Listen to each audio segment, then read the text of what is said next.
here to help find the baby saurians?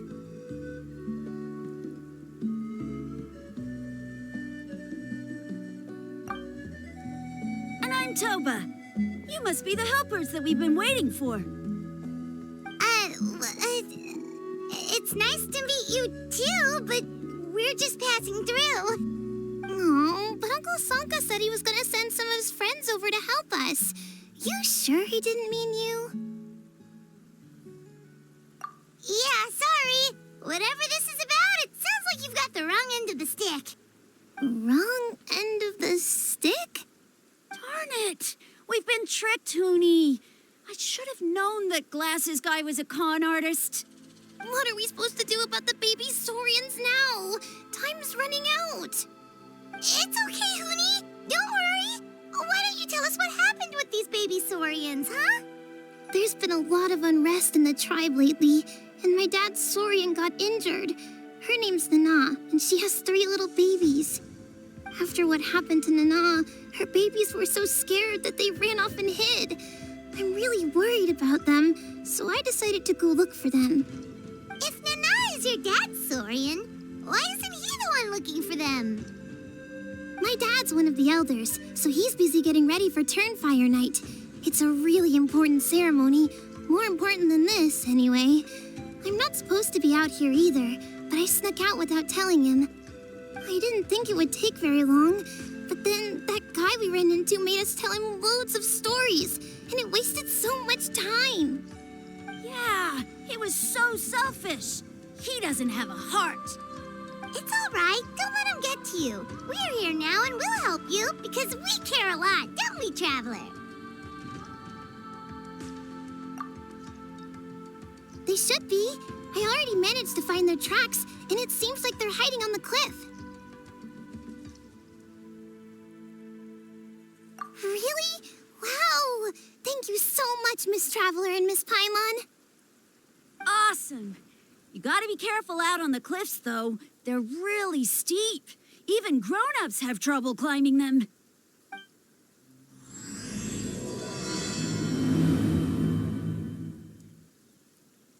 Rooney said the baby saurians are on the cliff, so let's find a way up.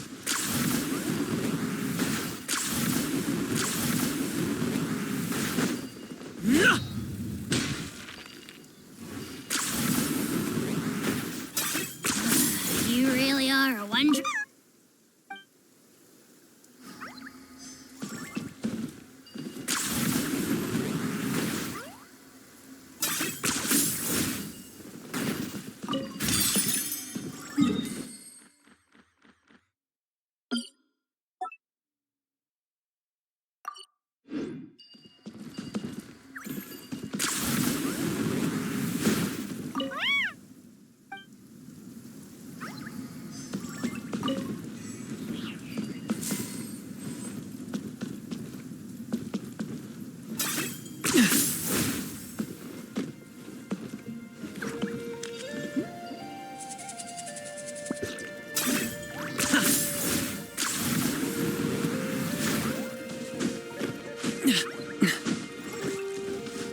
The hems of my pants are still dripping.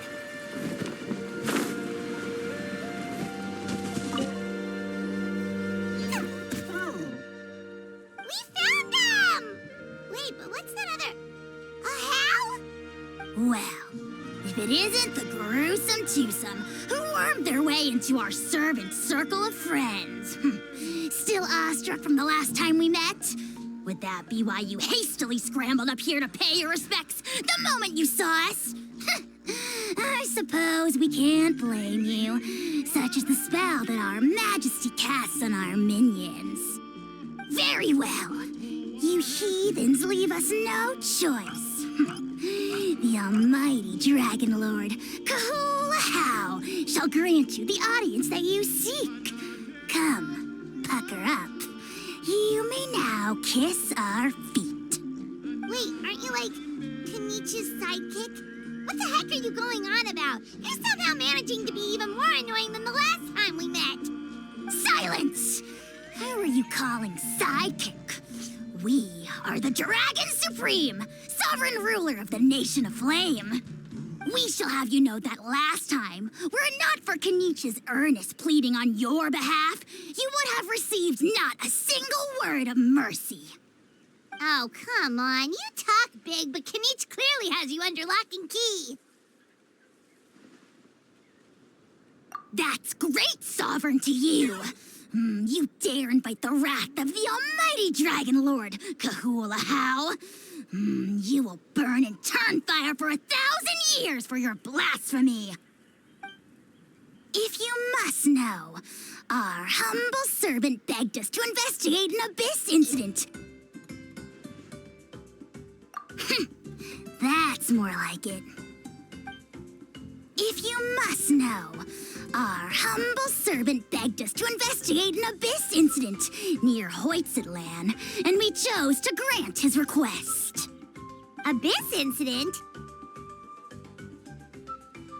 See this little lizard?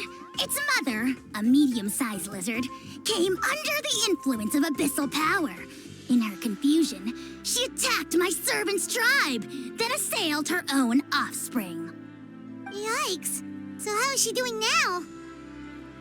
She was but a lowly bug fighting against the power of the abyss. Naturally, she has departed for the Night Kingdom. Such a fragile creature. Apparently, she ended her struggle by leaping from a cliff. Leaping from a cliff? My dear anemic flying ant, as addled with questions as your head may be, please keep them to yourself and wipe that absurd expression off your face. We are the almighty Dragon Lord Kahula-How, not a wish-granting fountain. Anemic flying ant! Cute! Just you wait. Two can play at the ugly nickname game. We sense a faint abyssal energy. An evil sorcerer must be lurking nearby, but they are well hidden. If you encounter any suspicious outlanders, be sure to give them a robust interrogation. Suspicious outlanders? Wait, are you mocking us? Ha! How dare you cast aspersions on your ruler, heathen! You're just lucky that our servant has such vile taste in friends.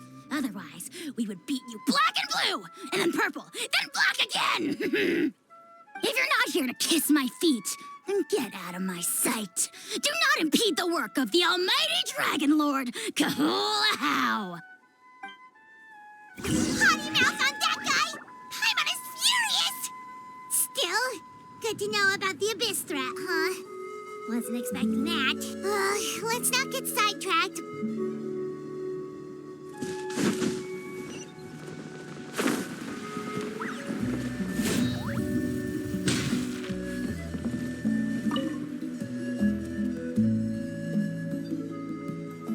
Wow, you're back already?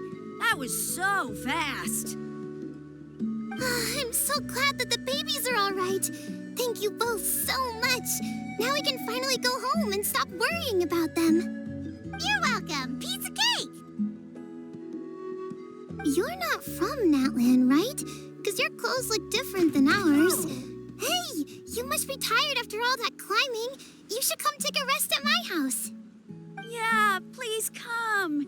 I promise you'll get a big Scions of the Canopy welcome. We love having guests, and you're really nice people. Not like Glasses Guy. By the sound of it, Glasses Guy wasn't from Natland either, right? Uh-huh. Well, his clothes sure weren't. You know what? Now that I think about it, there was something really fishy about him.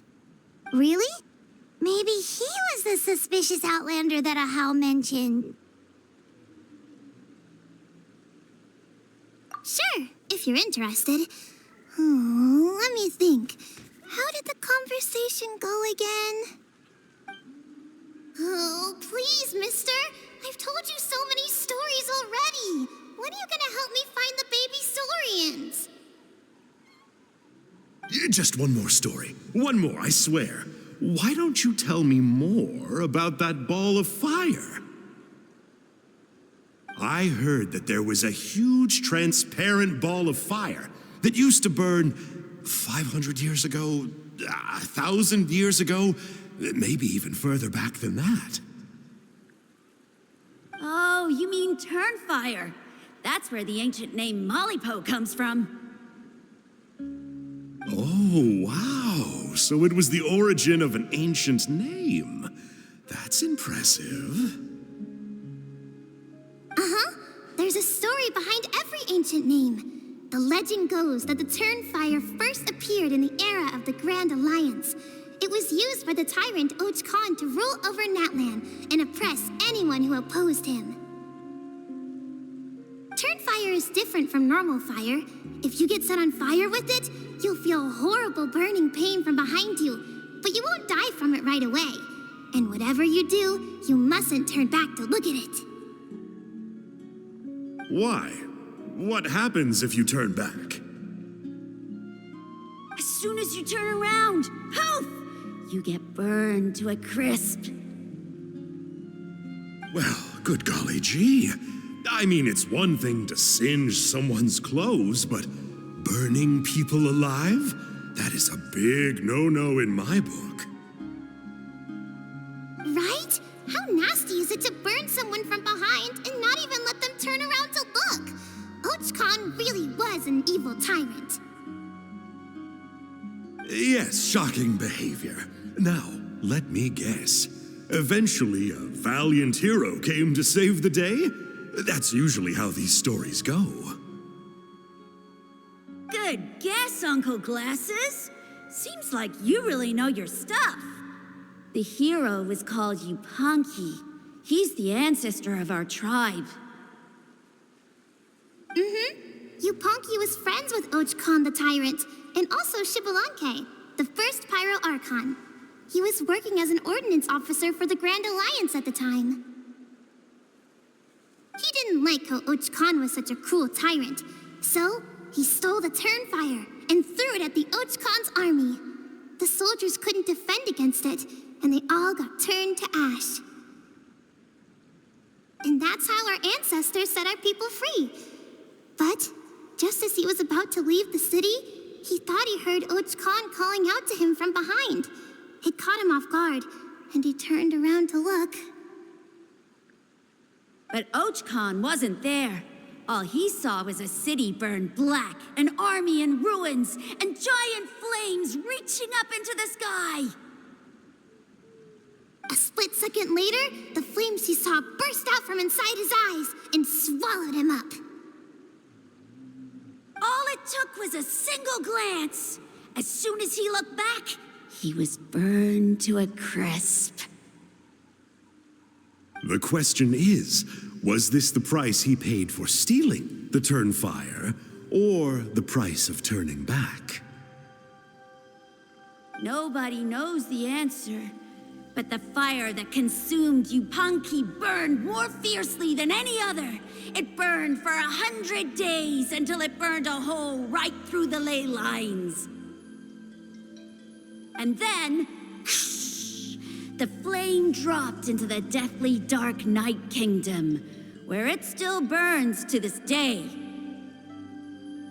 The grown-ups say that it lights up the path that leads to the next life. But for the dead to be reborn, they have to accept the flames and be purified by the fire first. It's like a final look back at your life, where you have to answer for everything you did. Anyway, that's the story of Yupanqui's Turnfire. Ah, a fine parable indeed. So, is it true? Is it really possible to find this fire in the Night Kingdom? I don't know. I think it's just a story. Either way, I assume this name has been passed down in your tribe ever since? Sure has. It went to Burkina, the hero that we celebrate on Turnfire Night. But that was 500 years ago. Yeah, and now it belongs to Kinich. So we often call him Malipo Kinich. Kinich, huh? All right, Uncle Glasses, that's enough stories. Now, can you please go find the baby saurians for us like you promised? I would, but doesn't the legend of the Turnfire teach us not to look back? Let's not go dredging up the past. Tell me more about this Kinich guy. One more story, I swear. Starting now. No? Careful, Toba. You look dangerously close to cursing me out right now. Tut tut, we can't have that. Cursing is for grown-ups only. Uncle, you'd better not be trying to trick us, or the Turnfire will get you when you die. How would it get me if I'm outside of Natlan? Uncle Glasses isn't from here, you know. Unlike you. Huh? Wait, is that?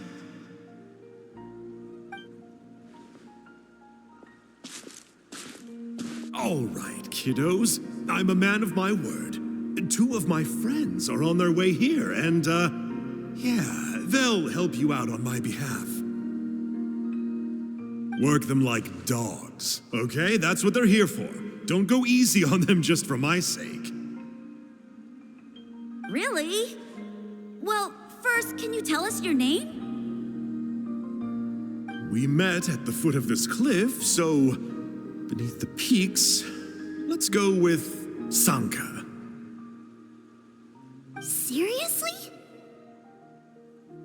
If you don't believe me, turn around and see for yourselves. They're right behind you. Huh? Where? Oh, wait! Uncle Sanka, where did you go? Yeah, definitely a fishy character. It sounds like he was digging for info about the ancient names. Yeah, and not only that, but he betrayed us too. He'll pay for this. All he got out of us was some stories, though. What's the worst that could happen? Traveler, maybe we should go tell Kinich about this. Ahau says he's investigating it, but he's a bit of a loose cannon. We probably shouldn't take him at his word. Huh? You know Kinich? Not very well, but we have met him before, and one time we had a meal together. Aw, man, I'm so jealous. I never even spoken to him. He's so cool. He's the Saurian hunter, and he has a really awesome ancient name. Me neither. I don't think my dad really likes him, though. He always tells me to stay away from him. Probably because of that little creep he always hangs out with. He's nasty, and he's so full of himself. Oh, the creep who calls himself Kahul Ahau? Yeah, we've had the pleasure of meeting him too. He sure loves pushing people's buttons. Exactly. I don't know why Kinich partnered up with him. Why didn't he pick me instead? Uh-oh. Honey, look how late it is. We've been out way too long. We better get home now or we'll get yelled at. Oh, yikes. You're right. Okay, well, this path here leads to our settlement. If you decide to visit, remember to come to my house. If there's anything you need, my dad can help get it for you. Hope to see you soon. We gotta run. Bye for now.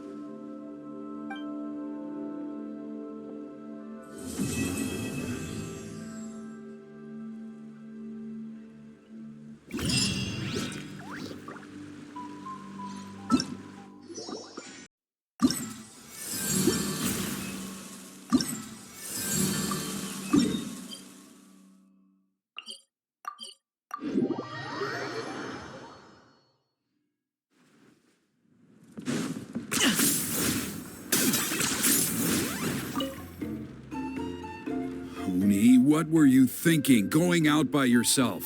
Don't you know how dangerous it is? It's okay. Toba helped me. And we met some kind strangers who helped us, and... Kind strangers? What made you so sure they were so kind, huh? Oh, I suppose they had kind stranger written on their foreheads? Yeah, actually, they did. In big, bold letters. Don't talk back to me. The Mountain King problem still hasn't been solved. What would I do if I lost you too? No dinner for you tonight. They were good people, Dad. Dinner or no dinner. Hello again, Hoonie. It's Miss Paimon and Miss Traveler. Dad, it's them. They're the ones who helped me. And I promised we'd take care of them if they came to visit. Oh, so you're the kind strangers. Well, I'm Trinidad. Apparently, you helped my daughter today, so if there's anything you need, just ask. As an elder of the Scions of the Canopy, I've got some influence around here. Now, I trust that you're sensible people who know better than to take advantage of their host's generosity. 1,000,000 mora. At least you're a straight shooter. I can respect that much. Dad, please. They're not bad people. They've eaten at the same table with Kanich before. Be nice to them. Kanich? Wait! I heard that two mysterious travelers from afar showed up at the Stadium of the Sacred Flame. Are they you? And Paimon's the other. I do apologize. A lot's been going on in our tribe lately, and I suppose the pressure must be getting to me. I can't believe I was so rude to you. I feel ashamed. We got off on the wrong foot. Can we, start over? Oh, now we're talking. Seriously, though, don't worry about it. Already forgotten. We're just happy to see Hoonie got home safe and sound. Oh, you just arrived, I take it, and it would be my honor to give you a hero's welcome tonight. Careful now. That's quite an about-face. We've heard that kind of thing can lead to spontaneous combustion around these parts.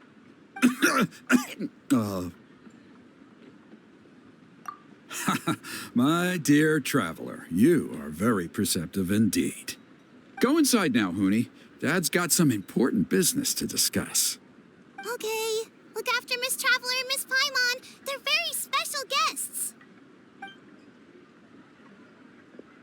Well, we'll hear you out, but we can't make any promises that we'll be able to help. Well, this is a matter of utmost importance. Please, allow me to explain. For many years, our tribe has celebrated the Turnfire Night. It is a traditional ceremony among the Scions of the Canopy in which we remember our ancestor, Burkina, and his companion, Kangamato, the Mountain King. Burkina was a hero who bore the ancient name Malipo, and Kangamato was a powerful Yumkasor warrior. Together, they fought against the Abyss. They were victorious, but it came at a great cost. Burkina paid with his life. The Mountain King survived, but was contaminated by the Abyss, and he remains in hibernation to this day. Normally, Yumkasors never live longer than a century. It is possible that the Abyssal Power is responsible for his unnaturally long lifespan.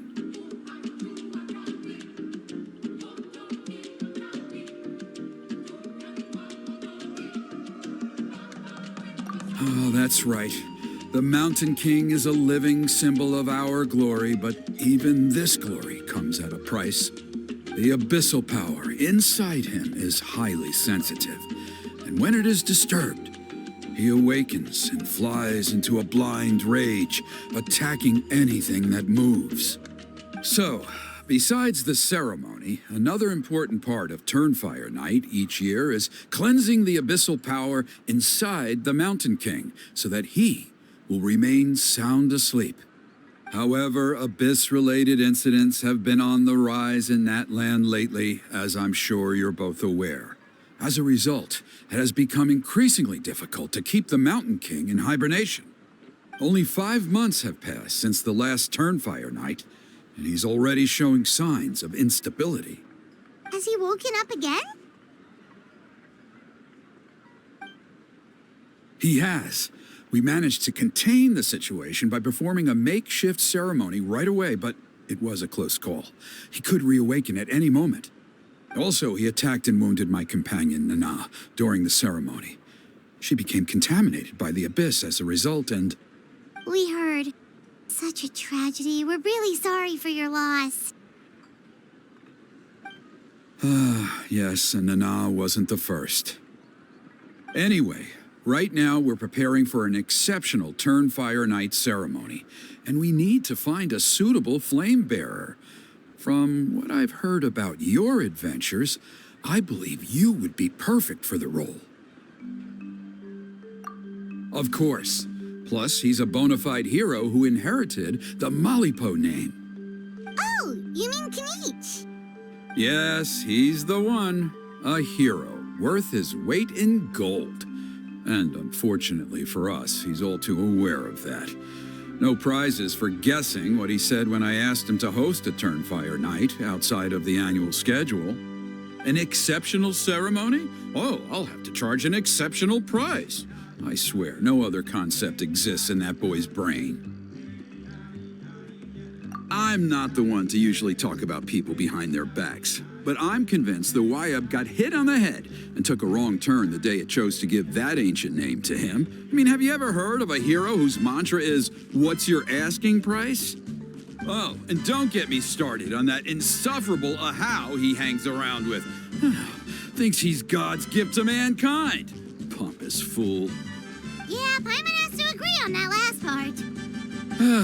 Anyway, the fact is, the ceremony can just as easily be done without him as long as we can find someone else. And besides, you two seem like much better candidates. So, what do you think? Well, you'll gain the respect and friendship of the Scions of the Canopy.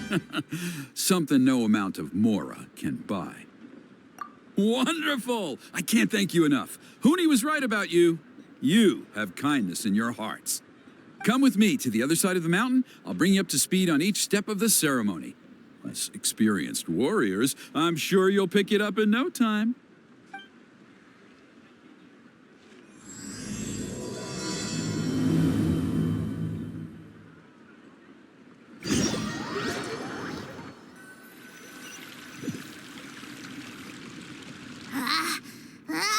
Achoo!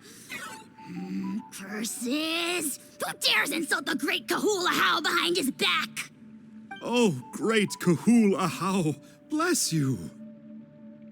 Shut your filthy mouth, worm of the abyss! Your putrid words defile the air we breathe. You make the almighty Dragon Lord, Kahula How, sick to the stomach. Speaking as a member of the Abyss Order, that's music to my ears. Exactly the kind of reaction we're going for. But on a personal level, I gotta say, it's pretty hurtful. Ugh, never have we heard such brazen blustering from someone who is inches from death. Up yours, Four Eyes! We spit in your face! Pfft. Okay, well, that I am at a loss to explain. How do I manage to stay so chirpy and cheerful? I can only guess it's some kind of powerful magic. But I digress. Mr. Kinich, I admit it, you, sir, are a legendary hunter. Still, the only reason you caught me is that I was reluctant to run away. You see, I'm very interested in the lore of your tribe. Kay. Is that it? Kay? Aren't you intrigued to know what it is about you guys that prompted a visit from the Abyss?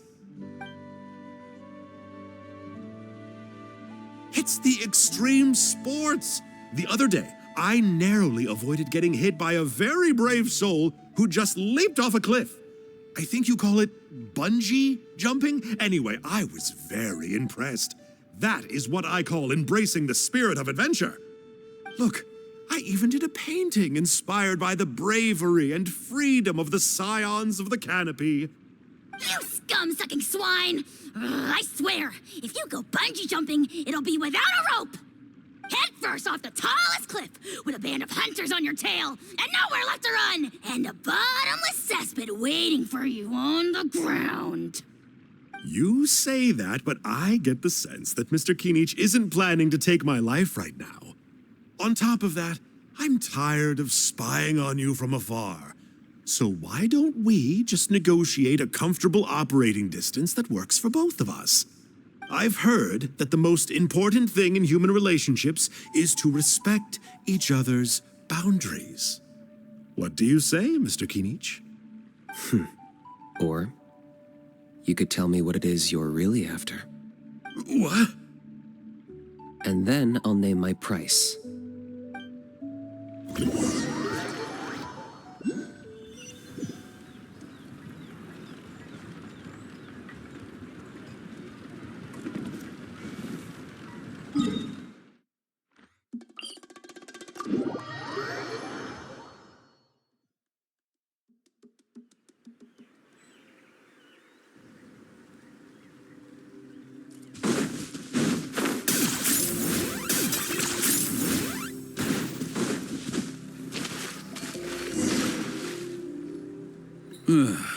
The abyss contamination is back. No surprises there. No doubt that explains the Mountain King's recent activity. See those torches over there? Those are the Sacred Flame offshoots that we requested from the Stadium of the Sacred Flame. They contain the power of the Pyro Archon. Are you saying that the Sacred Flame and the Turnfire are the same thing? Well, for ceremonial purposes, at least. Sending someone to the Night Kingdom to retrieve the legendary Turnfire isn't exactly an option. More to the point, though, the Sacred Flame is able to burn away abyssal filth, so that's why we use it in the ceremony. Gotcha. So basically, we just need to clean up the filth with the Sacred Flame. Well, that's one part of it, yes, but the complete ceremony is a bit more complicated than that. First, the flame bearer must collect a kindling of the sacred flame from the starting point, then use a grappling hook to fly up into the sky and light each of the sacred flame pillars. Then, they must go down into the canyon, all the way into the cave where the Mountain King slumbers, lighting braziers and the final altar along the way. The most skilled flame bearers can accomplish all of this without touching the ground once.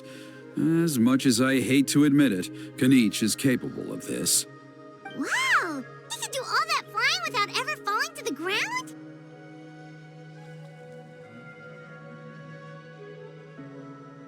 Well, of course Paimon can. It'd be much harder for you guys. Well, don't worry. It's not a requirement of the ceremony. You're allowed to touch the ground. The only thing you're not allowed to do is turn back. The flame bearer must always keep moving forward. You can't skip a pillar, then come back to it after lighting the next one. To do so would be to disrespect our ancestors. So, what actually happens if you do turn back? Surely the fires don't just go out. If you're not careful, you might get burned. What about today then? Does the same rule apply? Oh no, don't worry. Today is just a practice. The order doesn't matter. You just need to take the sacred flame, cleanse the filth, then go light all the braziers. Are you ready? I'll repeat all the key points again. Gather the kindling, cleanse the filth, and light all the braziers. I'll wait for you at the end.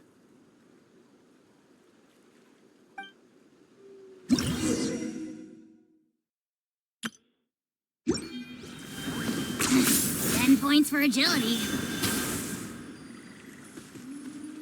Alright, let's use this kindling to complete our mission. There's abyssal filth over there. Let's burn it away with the sacred flame.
Quit following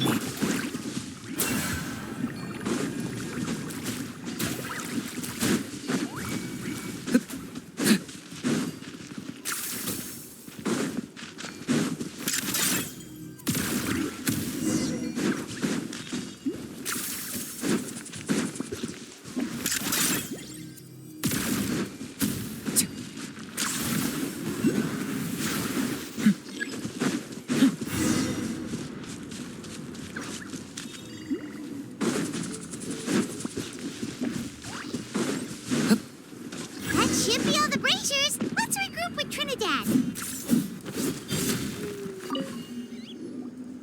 I knew I was right about you. You have outperformed all of the other previous candidates.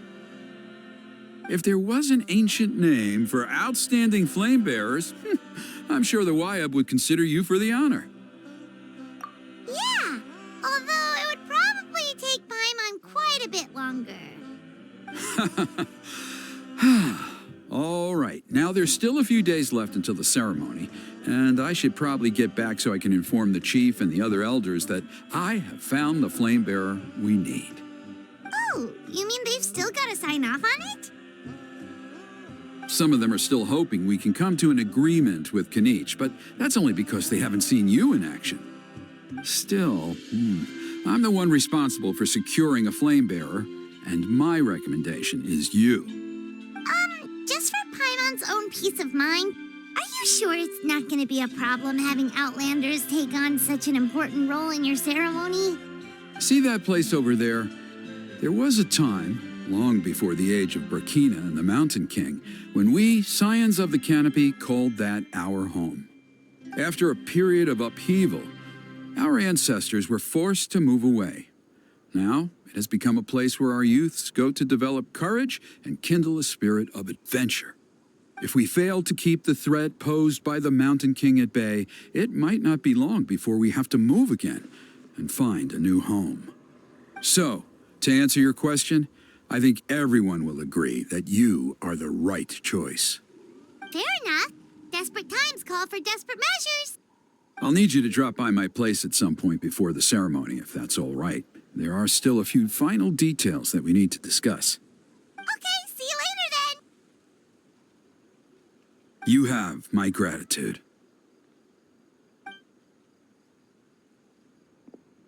We've helped out with a lot of other local festivals before, but this one feels a little different. Anyway, let's take a break before heading back to Trinidad's place.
Points for agility.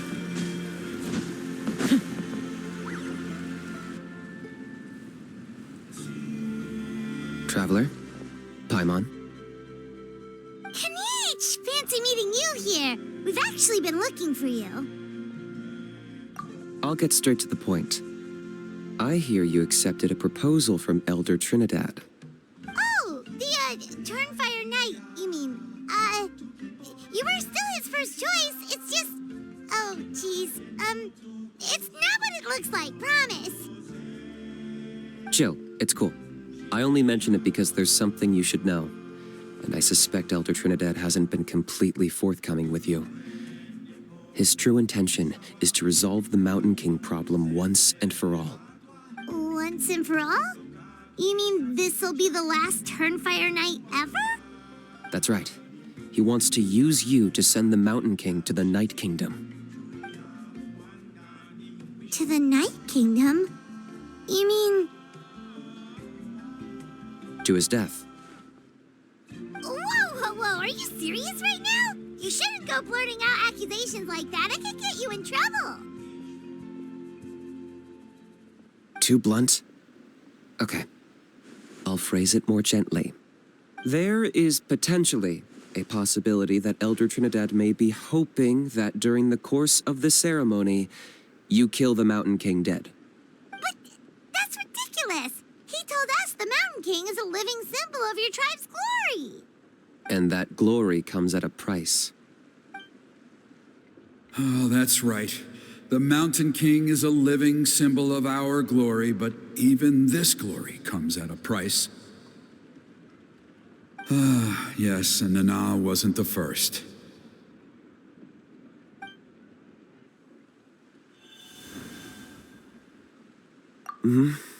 She likely won't be the last to lose her life either.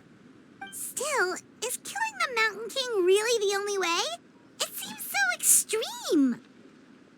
The Mountain King is a unique case when it comes to abyssal contamination. It's eaten away at him for so long that it has consumed him entirely, and the damage is irreversible. That evil power has both driven him insane and kept him alive over the centuries. So, to look at it one way, once it's completely purged from his body, the Mountain King will finally be able to rest in peace.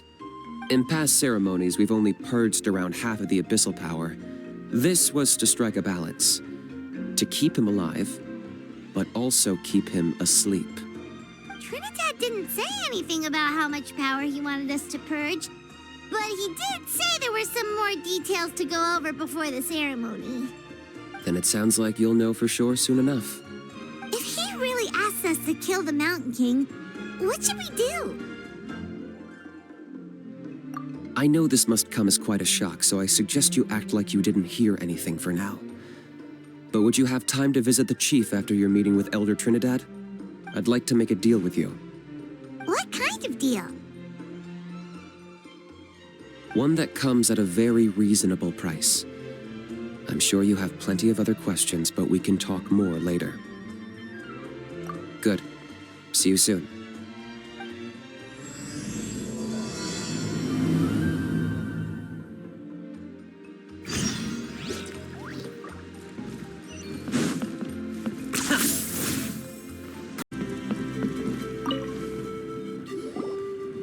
Ah, mighty Outlanders, you have returned. Did you have a good rest? It was, pretty good, yeah. Glad to hear it. Things are progressing very smoothly on my end. Many of the elders have heard of your heroic deeds, including the chief. They all speak very favorably of you. There are still those who insist that the ceremony should be performed by the bearer of the Malipo name. But they're just stuck in the past. We need to move with the times. Plus, Kanish doesn't want to do it anyway. Exactly. So, now, it's time for us to discuss the finer details of the ceremony. We covered the fire lighting part of the proceedings yesterday. The next part is the purification of the Mountain King. It's quite simple. You just need to use the sacred flame. We've done it plenty of times before, and it's always very routine. I'm sure you won't have any problems. One point I'd like to stress, though, is that you need to burn away as much of the abyssal energy as you possibly can. The more we dispel, the longer the Mountain King will remain asleep. Asleep, huh? Precisely. In previous years, the Flame Bearer has often been unable to dispel a sufficient amount of abyssal energy. That's the only reason why we have to perform the ceremony on a regular basis. But I understand that you have a lot of experience fighting against the Abyss, and you seemed to wield the sacred flame quite effortlessly yesterday. With your help, I'm optimistic this time we can dispel all the remaining abyssal energy from the Mountain King's body, freeing us from this ever-looming threat for many years to come. Traveler?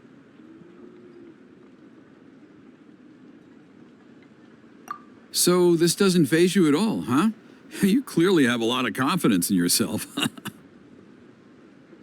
If that's all you really need to know, the ceremony's in 3 days. I'll come and fetch you when we're ready.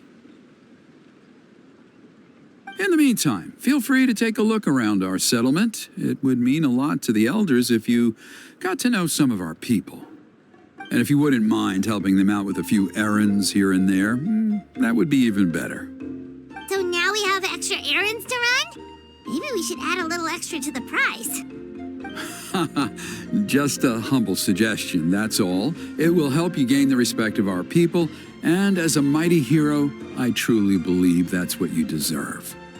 I'll be sticking around for the next few days, so if you have any questions, you know where to find me. Seems like Kenichi was right. We should go meet up with him right away.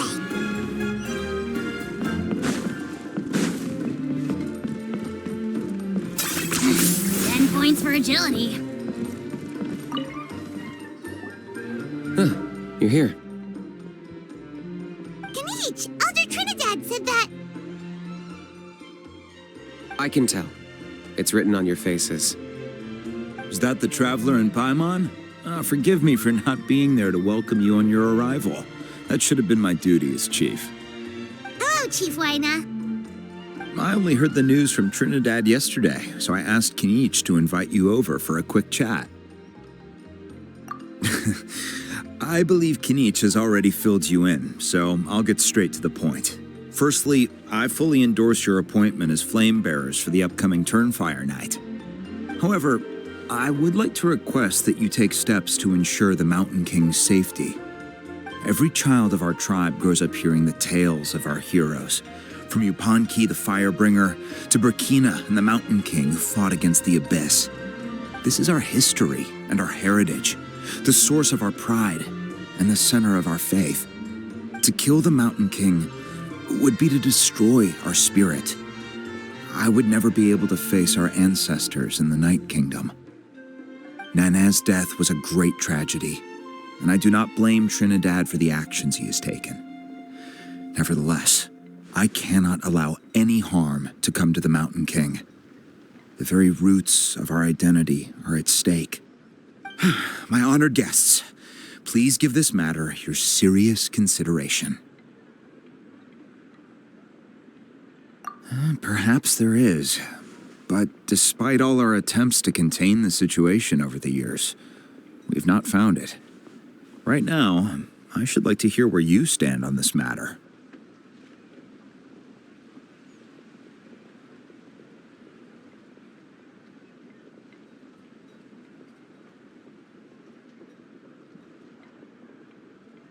Though I sense that your mind is not yet made up, I'm still comforted by your words.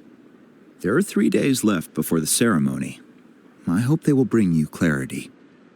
So, Kenichi, earlier you were saying that... Let's walk and talk. I'll show you around the tribe. That works too. Paimon needs to get some air after this.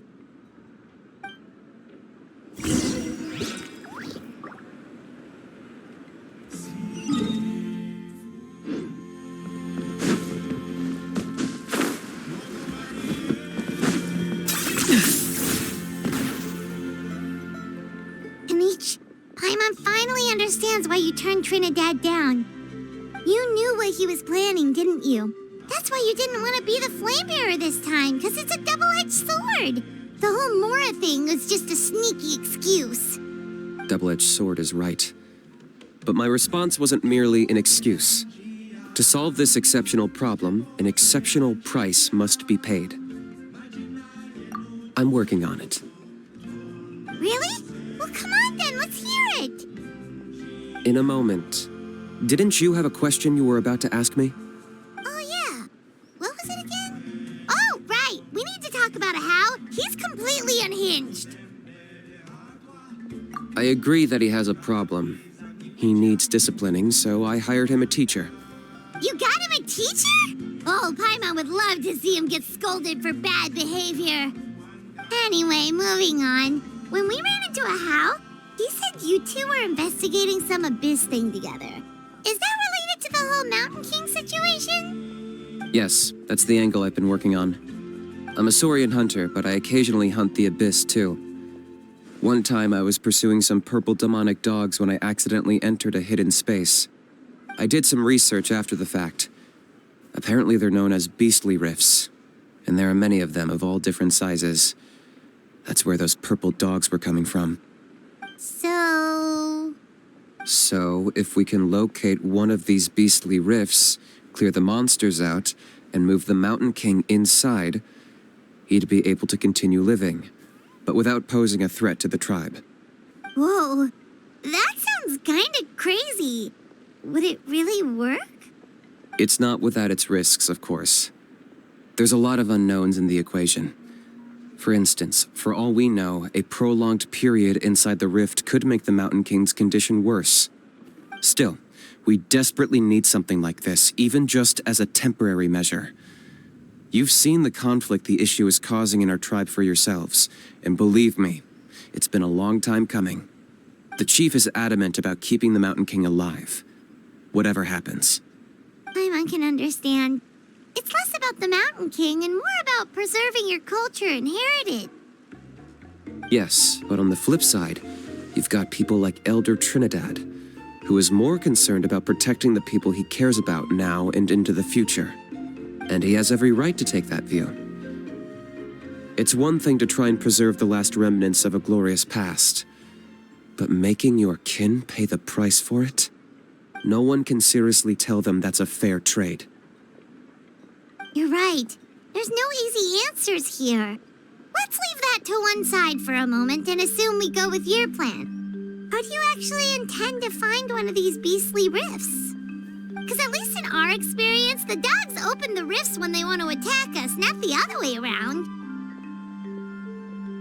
I think I know a way. You have any better ideas? Not at the moment, but it just feels like using the power of the Abyss for our own ends isn't gonna end well. After all, the Abyss is what turned the Mountain King into a monster in the first place. People are gonna think you've lost your marbles. If it doesn't end well, then that's the price we pay. Everything in the world comes at a price. Even when Yupanqui, the Firebringer, stole the Turnfire, it cost him dearly. The Mountain King's erratic outbursts have brought tensions within the tribe to a boiling point. Unless this gets resolved quickly, everyone will be stuck in a stalemate. All right, so what's this deal you wanted to make with us? We're hardly experts on exploiting abyssal power. All I need you to do is keep people away from me. I'm getting harassed on a daily basis by people trying to convince me to be the flame bearer. I can't afford to waste all my energy dealing with them. If you help me out, there'll be a gift for you in return. Ooh, what kind of gift? Something well worth your while, I'd say. Just keep doing what you've been doing. Integrate yourself with the tribespeople, so everyone comes to terms with the fact that we have a new flame bearer. That way, I won't have an endless stream of people coming to beg me to join the ceremony, and I can focus on finding a way to summon the beastly rift. Then, when the day of the ceremony comes, we'll move the Mountain King into his new home. Still sounds pretty crazy. Even for a daredevil like you, that's dangerous. And even if it works, what if neither Chief Wina nor Elder Trinidad are happy with it? Have you thought about what you'd do then? At least the two of them would finally be on the same side of the issue, leaving only me on the opposing side. The tribe needs leaders like them far more than a Saurian hunter for hire like me.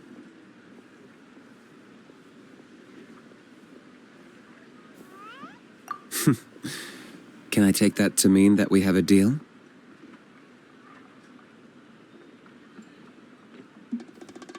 For sure. And who knows, maybe we'll come up with an even better solution to all of this in the next couple of days. Great. Well, for the next couple of days, please spend some time among the tribe and lend a hand wherever you can. I'm sure everyone will be swept off their feet when they meet our new flame bearer. Good luck to us both.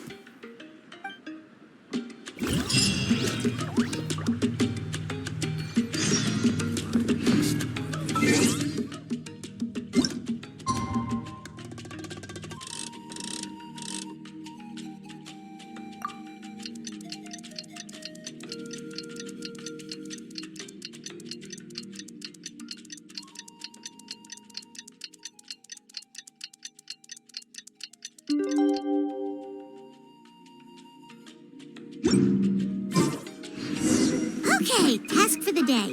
Meet the tribespeople and take some heat off of Kenichi's back.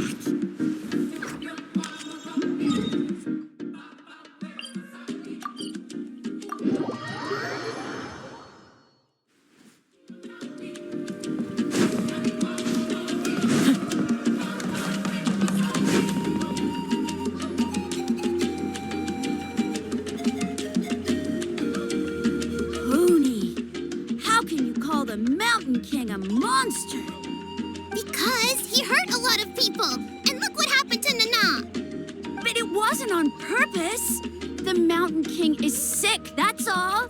He's been hurt by the abyss. That's true. But the fact remains that he's now a threat to all of us. How can you be so harsh to someone who's sick? If you don't take back what you just said, I don't know if we can carry on being friends. Toba, Huni, what's wrong? Huni's saying nasty things about the Mountain King. It's not right. He's our hero. Once upon a time, maybe, but not anymore.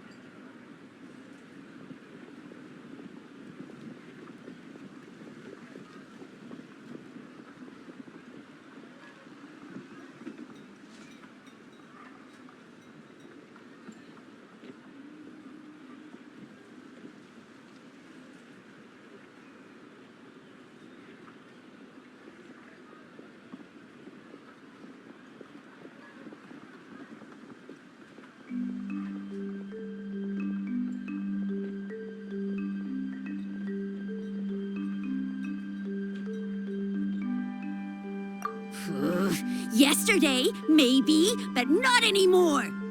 Toba? Fine. I guess my dad is right. Things change, and you just have to accept it and move forward. As of today, our friendship is over. There's no going back. Oh, come on, cut it out, you two. We have some great news to tell you. The Traveler is gonna be the flame bearer for the next Turnfire Night. She's gonna do a beautiful ceremony and cure the Mountain King's illness for good. What? Really? So that's what my dad wanted to talk to you about? To be fair, from what we saw the other day, you are pretty good at climbing cliffs. Probably just as good as Kanich. Wait, speaking of Kanich, where even is that guy? Oh yeah, good question. Is he not coming to the ceremony anymore? We can get him to come, but if he catches you two fighting again, he won't be happy. He'll be sure to give you both a piece of his mind. Oh, we can't let that happen. I've never even spoken to him before. I can't afford to make such a bad first impression. I didn't mean to argue with Toba. All I said was that the Mountain King has done some pretty bad things. He was the one who turned it into a fight. Yeah, if you weren't friends, there's no way Toba would have come to look for the baby Saurians with you. All right. Well, because it's the Traveler and Paimon and Kanich, I'm sorry, Toba. I'm sorry for all the mean things I said about the Mountain King. Dad just really misses Nana. And I was really upset that she's gone, too. Huh? Oh. I shouldn't have spoken to you the way I did either. It wasn't very nice of me. For the Traveler and Paimon, Kanich, and for Nana. I'm sorry too, Huni. That's more like it. Now you're best friends again. Guess so. Toba, if I ever say something mean about the Mountain King in the future, I'll make sure I say it to someone else, and not you. I'd better go buy some colored cloth for my dad now. He needs it for Turnfire Night. Let's play again some other time. See you, Toba. See you, Traveler and Paimon. Okay. I'll head home as well then. See you next time. Okay, take care, you two. Even though they said they're sorry, it looks like their friendship isn't as strong as it was before. Let's just hope we can solve this once and for all. Come on, let's move on.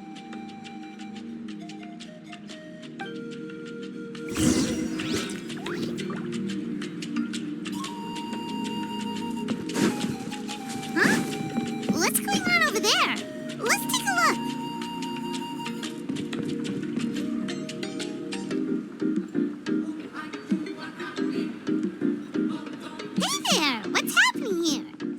rehearsal for the Turnfire Night dance. Ooh, there's a dance involved? Paimon wants to learn too. Because of the Turnfire Night, of course. The Mountain King could wake up at any time. That's why we're holding it.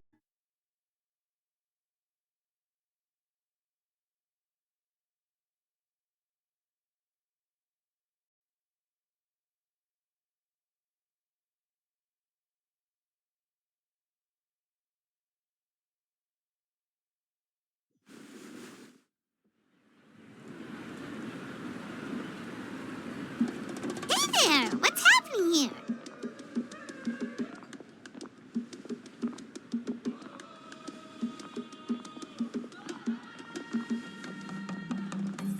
A rehearsal for the Turnfire Night dance. Ooh, there's a dance involved? Paimon wants to learn too. You don't know it? Ah, I guess you're not from these parts, huh? It's rare to see a new face around the tribe these days. I thought everyone would be keeping away. Why do you say that? Because of the Turnfire Night, of course. The Mountain King could wake up at any time. That's why we're holding an emergency ceremony. This isn't one of those fun and games festivals. For outsiders, it might even be a little dangerous. Well, did you know that the Flame Bearer this time is actually gonna be an outsider? Oh, I did hear about that. It's a first for sure. I would have loved to meet them in person. What? Oh, it's you? Man, oh man. Well, this is a nice surprise.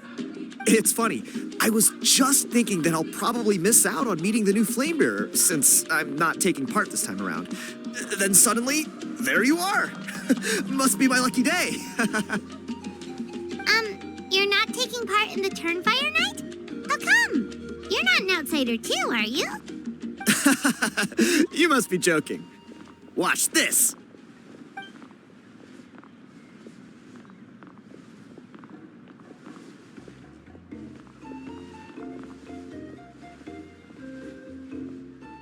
Not bad, right?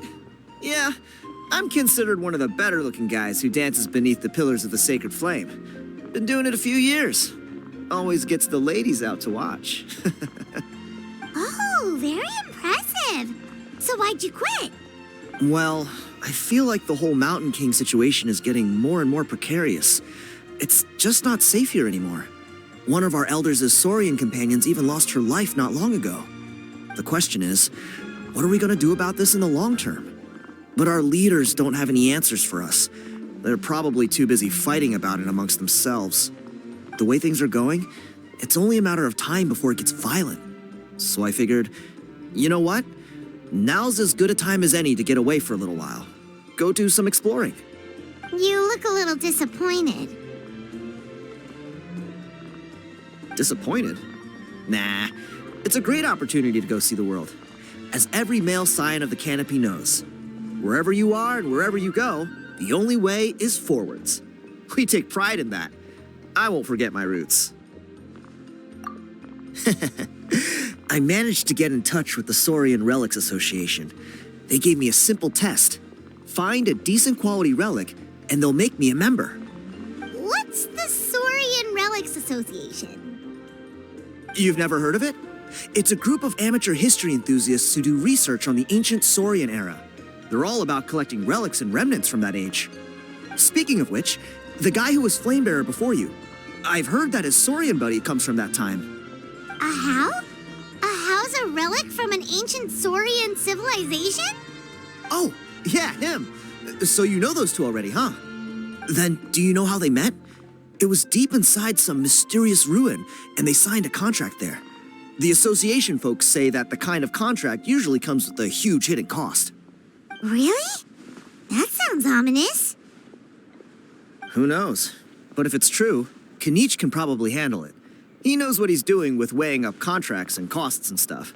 I doubt he'd make a contract that doesn't benefit him. Strangely enough, I actually happened upon a strange mural a while back, and it looked to me like it was depicting a Saurian and a human involved in some kind of Saurian-era contract ritual. Oh, does that count as a relic then? You bet it does. I was all ready to go take a picture of it and use it as my entry ticket to the association. But after all the abyssal activity recently, I heard that area's been overrun by monsters. The best laid plans, huh? I'll just have to wait and see if things improve. Or... you look like you know your way around a fight. I don't suppose there's any chance you'd be able to help? If all you need to get is a picture, that should be pretty achievable, right? The Traveler deals with monsters all the time. It's a piece of cake. Wait, you're seriously gonna help me out? Come on, it's no big deal. Compared to some of the things we've been roped into before, this is nothing. Pyro Archon above, you two have hearts of gold, you know that? You're the kind of people who could dive into the Turnfire deep in the bowels of the Night Kingdom, and it wouldn't burn a single hair off your head.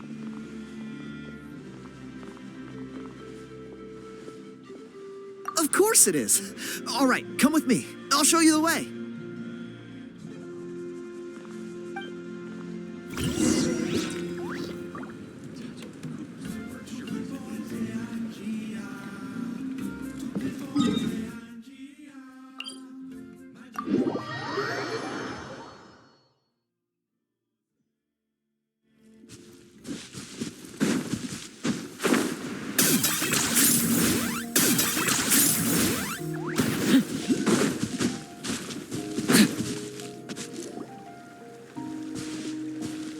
There it is. It's inside these ruins. As you can see, the place is crawling with monsters. Alrighty then. Stay back and take cover, Tiago. This could get dangerous. We'll take care of them. Great minds think alike. I'm not about to cramp your style.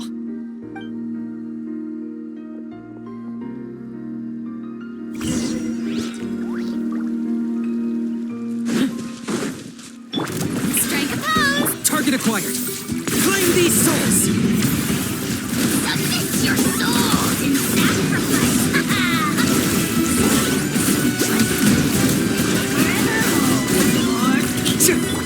Barbados, goodness. Squall Fury! Bow your head! I got him cornered!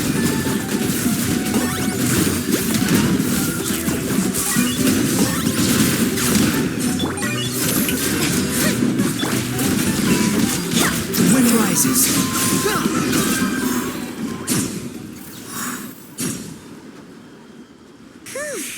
That should be the last of them. It's a good thing Tiago had the sense to stay in his hiding place, or things could have gotten really hairy for him. Hey, look! That's gotta be it, right? Definitely looks like a mural.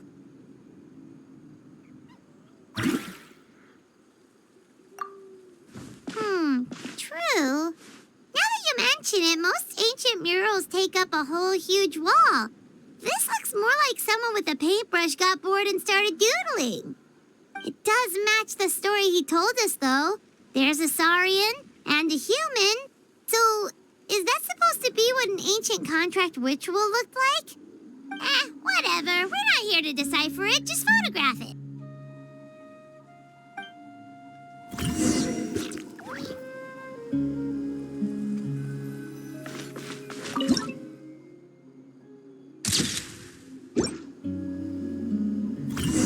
That's a wrap. Let's take it back to Tiago.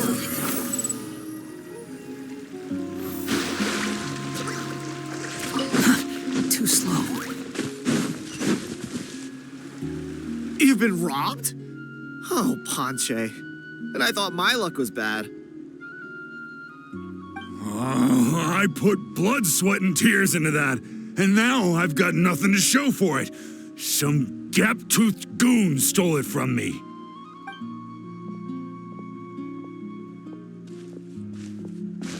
Tiago, is this the picture you were looking for? Let me take a look. Yep, that's the one. Pyro Archon above, you two are superhumans. Hey, Ponche, come and say hi to these guys. They're gonna be the new flame bearers, and they're tough as nails. Wait, are you the Traveler and Paimon? Huh? You already know each other? I don't think so. My nephew Toba's been telling everyone about you. He says you're crazy strong, super friendly, that you helped him out, and that you're gonna be our flame bearers this Turnfire night. Oh, so you're Toba's uncle. Great to meet you, sir. Sounds like we managed to make a bit of a name for ourselves. Toba's not wrong, my friend. These two are honestly some of the nicest, most genuine people I've ever met. Everyone speaks incredibly highly of them. Seriously, if you're comfortable telling them about what happened, I guarantee you they'll sort it out in no time. Really? All I want is to get the fruits of my labor back. Allow me to explain. Panche is a well-known scholar within our tribe, author of the widely acclaimed book, Yupanqui's Turnfire. Unfortunately, the book was stolen by a treasure hoarder a few hours ago. I spent years of my life researching that book. I visited every last ruin, interviewed every descendant of every hero in our history. On the word Malipo alone, I covered at least 5 different interpretations of the meaning based on accounts from different villages. It was an unparalleled masterpiece. And now it's all gone. That little goon ambushed me during my morning walk. He snatched all of my belongings, including my entire manuscript. That book was everything to him. It's like they robbed him of his soul when they took it. Look at him. Lost and listless. He's a shell of the man he was. Dear honored guests of our clan, I am but a helpless old student. If only for Toba and Tiago's sake, please help me, I beg of you. See what I mean, Panche? Now you've run into these two, your luck's about to change, big time. I don't know if he's still there, but come on, I'll take you.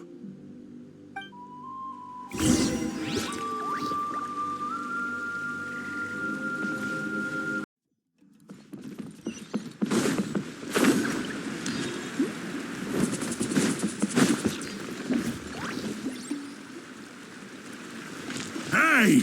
You thieving rat! Give me my things back! What do you want now, you old bum? God, you're a waste of space. Prepare to get shoved butt first into a tree hollow. Oh, what's this? Brought a little bodyguard with you, huh? All right, let's see what you've got. What's this? Eat dirt, suckers!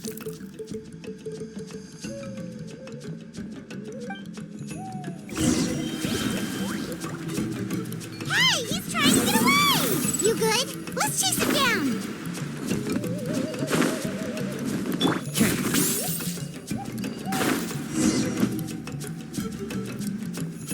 Stop, please! By all the warriors, heroes, gods, and kings, I can't run any longer. Please, I don't have your stuff anymore. Have mercy. Oh, yeah? Well, where is it then? I threw it away. You threw it away? The old bum's bag didn't have a single mora in it. Just a tatty old book, worn out pens, and some old rags. All that time lying in wait was for nothing. I was so mad, I just threw all of it away. Is that really the truth? Okay, then. Where did you throw it away? The same place you found me. Look, I swear on the Pyro Archon, it's the truth. May all my worldly possessions be turned to ash by Turnfire if I'm lying. Okay, that's a pretty strong oath. What do we do now? It sounds like he's telling the truth.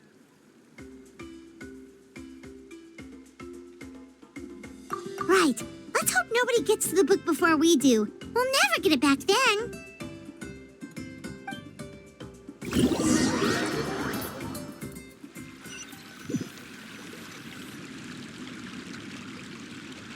Although the Turnfire is a heroic symbol in Huitzatlan, it always comes with the more ominous implication of eventual tragedy. This holds true for all bearers of this ancient name in recorded history. Each one of them died of non-natural causes, as if the specter of the Turnfire was always lurking in the background. This appears to suggest the existence of some higher power that is always watching the name-bearer, examining their actions, and eventually demanding payment in return. None can escape this payment, unless, perhaps, they could honestly swear by Turnfire to never make a single mistake in their entire life. Yupanqui's Turnfire. What an incredible work on ancient name philology. I can't believe it was just lying there for me to take. Let me see, the author is Ponche. Nice. A gentleman and a scholar. Silence, book muncher.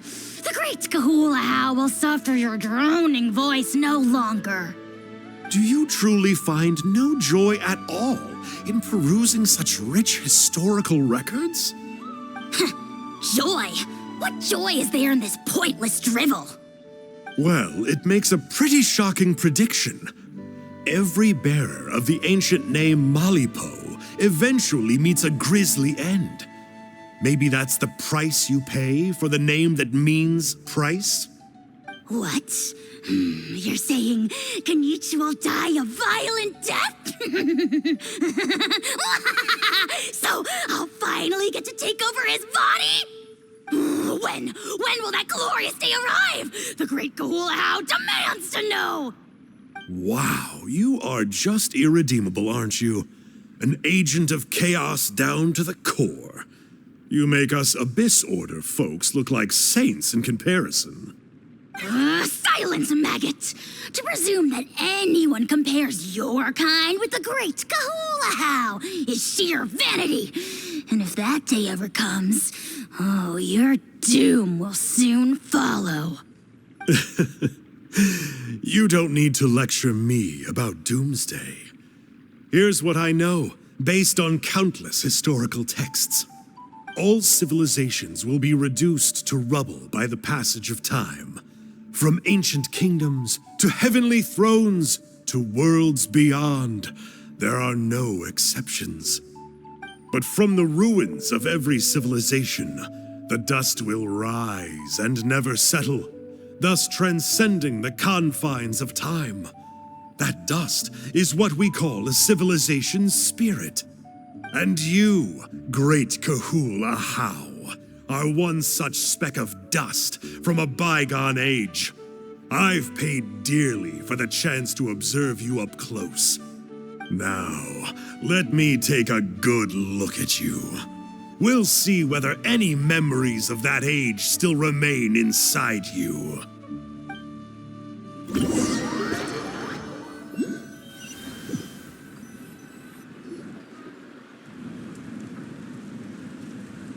We're so sorry, Mr. Ponche, but we couldn't find your manuscript anywhere.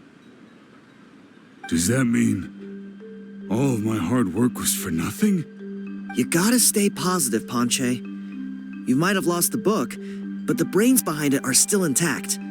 Surely you remember the main points at least? The whole reason I worked so hard to get it finished before the Turnfire night is because I hoped that maybe it might, well, not exactly, but I thought my research might at least be a starting point. Oh, really? So what did you find out in your research? I think the key to all of this lies in the power of Malipo. Ponche, you know as well as anyone that ancient names don't hold any real power. Symbolic power doesn't count. You're right, but Malipo may be a special case. Given that it first arose in the era of the first Pyro Archon, it might contain remnants of Xbalanque's power. Yeah, I remember that story. My grandpa told it to me when I was a little kid. Maybe you're the special case. Most kids stop believing in that stuff by your age. I'm not talking about childhood superstitions here. There is evidence. Like what? Like the fact that the Mountain King is still alive. Everyone attributes that to the power of the Abyss. But there's more to it than that. The key factor is that Burkina summoned the power of Malipo at the cost of his own life. If you don't believe me, then answer me this. How many other creatures can you think of who lived longer, not shorter, after being contaminated by the Abyss? Traveler, different situation but similar idea. Doesn't this remind you of the hilly...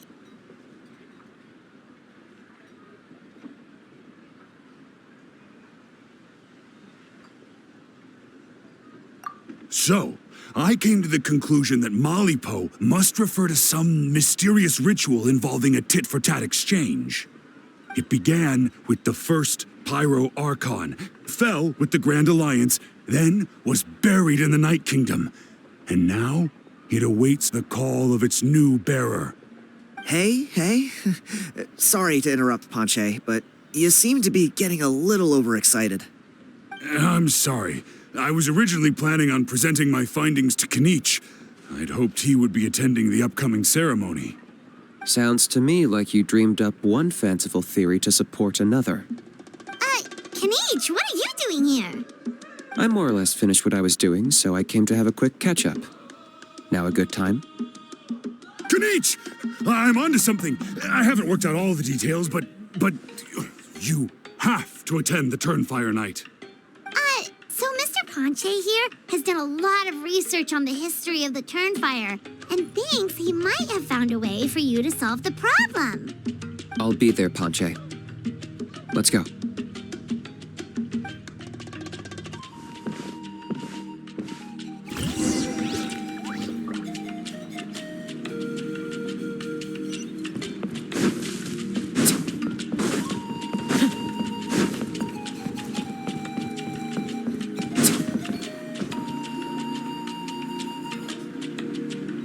Here will do. Yeah. I'd like your help giving it a trial run tomorrow. If that works, we have our plan come Turnfire Night. Sounds like you're not considering Ponche's idea. You heard him. He hasn't worked out the details yet. We need a more practical solution with concrete steps to follow. Yet? Are you saying you think he might actually be onto something? I think it's possible, based on something I know about the war 500 years ago. Burkina didn't fall to the abyss. He was killed by the Mountain King in an episode of madness. In his final moments, Burkina made the fateful decision to not fight back, and instead pass his blood and power on to the Mountain King. Maybe he thought the Mountain King was stronger than him and more valuable to the tribe. Or maybe it was just out of loyalty to his friend. Either way, I can believe the Turnfire was involved. Whether you think his sacrifice triggered it, or his fate was sealed from the moment he took the Malipo name, it makes sense to me. How can you drop these truth bombs with such a straight face? This is what I've gleaned from my many interactions with the Mountain King. His mind is so disordered. It took some time to piece it all together. The story Elder Trinidad told you was the more palatable version of events. The Mountain King's mind isn't just disordered. He is suffering and feels great shame. I believe he wants to be put out of his misery. What? Then what should we do? Should we grant him his wish? Of course not. We should help him move to a new home.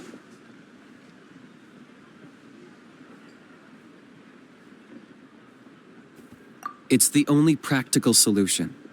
The Mountain King is a hero to my tribe. An object of worship, even. Ending his life would be like desecrating a statue. Still, he's been the cause of multiple disasters, and we can't afford to have any more. Ugh. Practical solutions hurt Paimon's brain. Can we follow our hearts next time? Then let's break for the day. I've already found a suitable venue for tomorrow.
You're here. Very punctual. Oh, so the gruesome twosome come crawling back. Here to make amends after the gross irreverence you displayed last time? Very well. The almighty Dragon Lord Kahula How shall grant you the audience that you seek. Now pucker up and kiss our feet.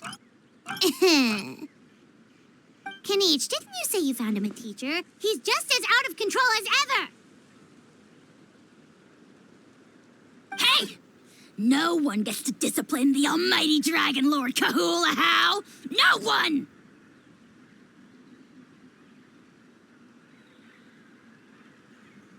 Maybe because I've never had a gentle-natured companion like Paimon to compare against. Is that a compliment? Yeah, I see what I'm missing out on now. And it's a lot. Kinich! We could drown this measly flying ant in one droplet of spit! How dare you compare her to the almighty Dragon Lord Kahula How! Oh, just wait till I possess your dead body! I will commit heinous atrocities! Tear down your legacy! Destroy your reputation! Wreak havoc on your...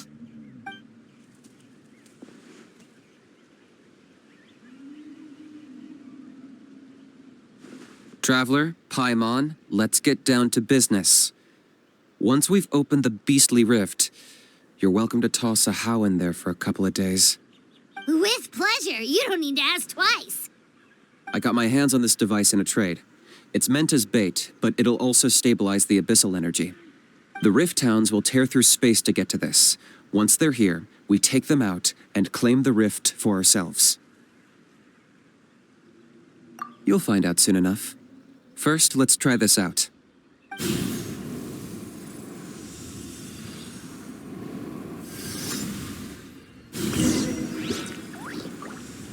They'll tear you to pieces given half the chance, so be careful.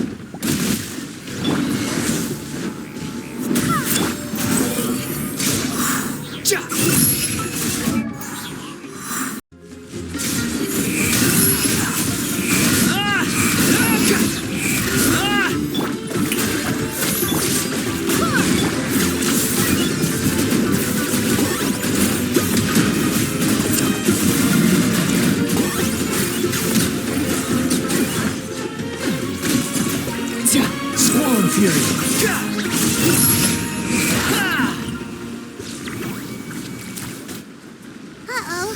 Are there even bigger ones on the way? You see, Kinich? I'm a man of my word. In fact, I'd say I under-promised and over-delivered. Nifty little gizmo, isn't it?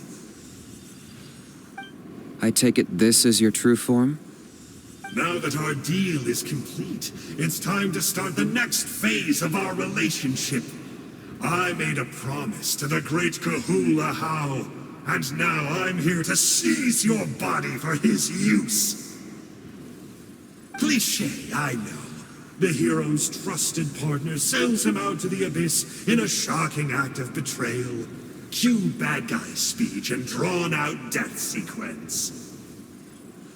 Huh? Angel? Huh? Huh? What are you two doing here? Oh, Mr. Kinich, this is not what we agreed on. Traveler, this is the gift I got you. I know you're looking for intel on the Abyss Order, so I thought he might be of use to you. But it looks like you've already met. Yikes. Frosty reception. Gotta say, I kinda pictured this moment going a little differently. Tears of joy welling up in your eyes as you say the words, "It's good to see you again, old friend." Don't be ridiculous. Sounds like you've been reading too many romance novels. There we have it. Change is inevitable and nothing lasts forever. What a pity. Well then, time for you to meet the new me. This time, please call me Sanka. Sanka! Aha! So you're Glasses Guy! You tricked Huni and Toba into telling you a bunch of stories! What does it matter? A name is a superficial label. It's what's deep down inside that counts. And I've shown you the deepest parts of me. That would explain a lot. Why else would you show up here and start acting like a wise guy? You looking for a fight? I'll pass. I do rather like you, as I've said before. But my one quibble is that you really don't know your own strength.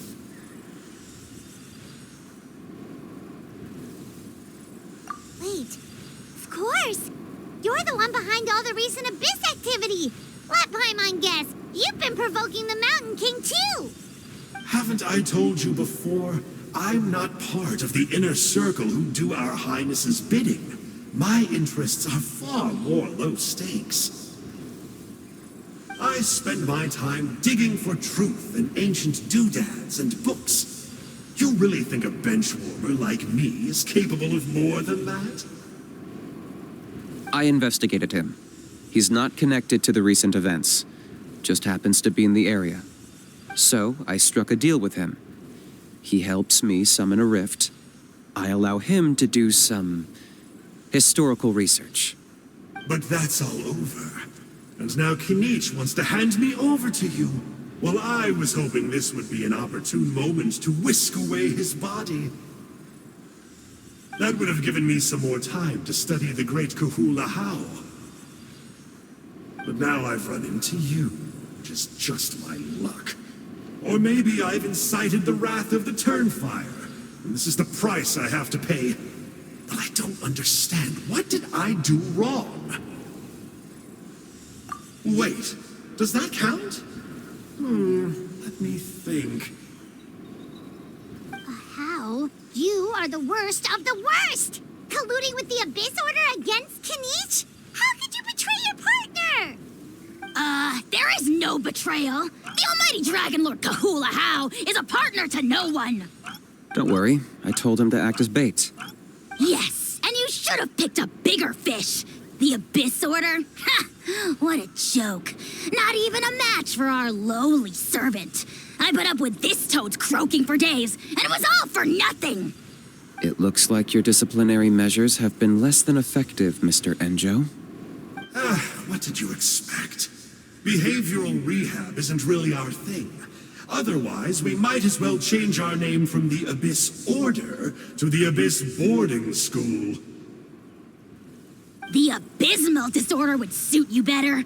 Kinich, dispose of him. He is of no further use to us.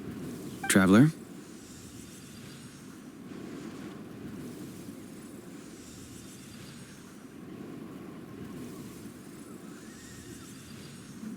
Hey now, I may be a lowly clerk, but don't underestimate me. I could never beat you in a straight-up fight, but when it comes to running away, I won't lose to anyone. Do me a favor and remember how fast I disappear. Maybe then you'll show me a little respect next time. Darn! He got away again! Couldn't you have stopped him? It's all right. He's not worth our time and energy. Besides, it seems like he's in debt to a lot of people. I'm sure they'll keep him busy. If you say so. Still, Paimon's kinda surprised that you actually struck a deal with someone from the Abyss Order. To borrow that guy's words, names are superficial labels. Whether you call it the Abyss Order or anything else, it's a broad generalization at best. Think of it like apples that have fallen from a tree. If you tasted each one, you'd find that they're all at different stages of ripening. Even the unripe fruit blown off its branch before it's fully grown can still be brewed into a fine wine. Everything has its use. Huh. Well, in that specific sense, maybe Enjo's not such a bad apple. Not rotten to the core, at least. Of course! Only the almighty Dragon Lord, Kahula How, is rotten to the core and evil beyond redemption. Ugh. So what exactly are you anyway? You're definitely the evilest little thing Paimon's ever met. Don't worry, he can't hurt a fly.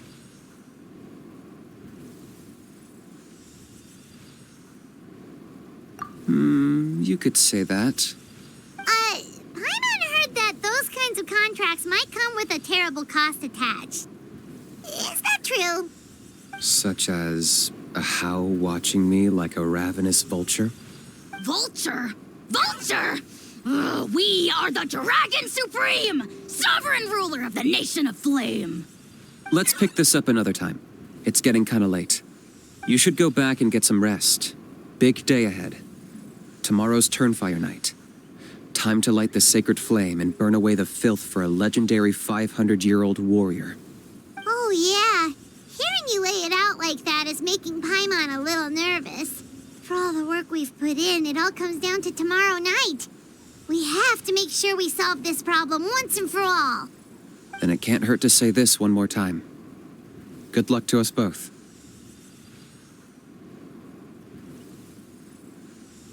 See you tomorrow.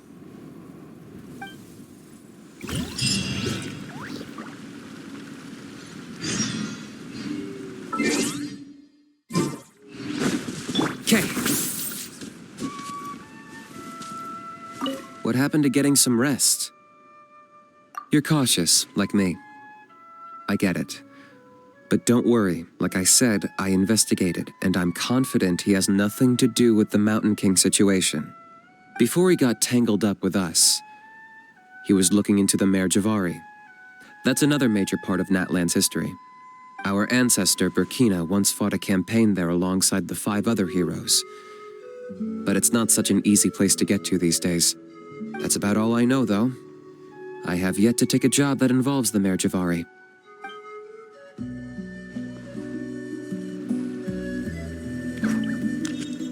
What happened to getting some rest?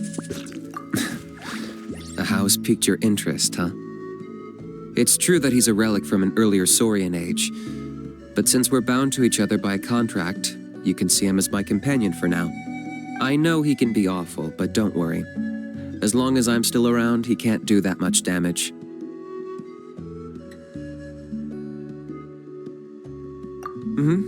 That's a key part of the contract. A How has to obey my orders and lend me his power for as long as I live. And after I die, a How gets control of my body. That's the price. Crazy, isn't it? That was probably the first time I really appreciated what it meant to pay a price. Then once I signed the contract, I received the ancient name Malipo. But that's a whole other story. We can get into it another time if you're interested.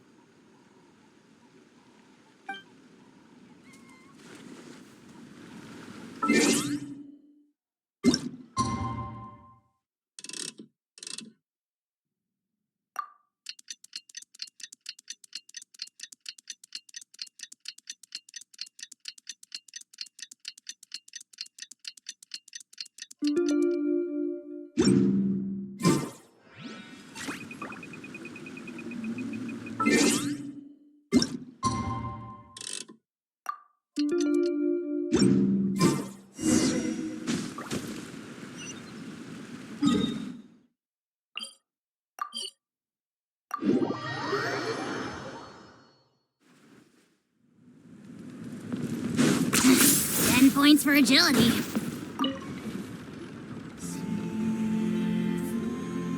Ah, at long last, you're back.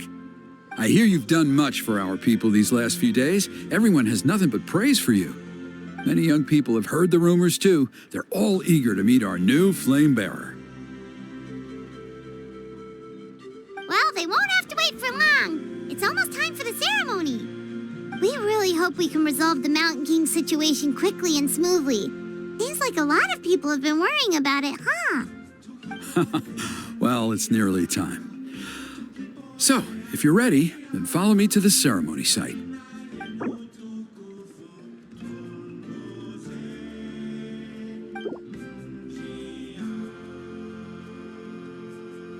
Off we go!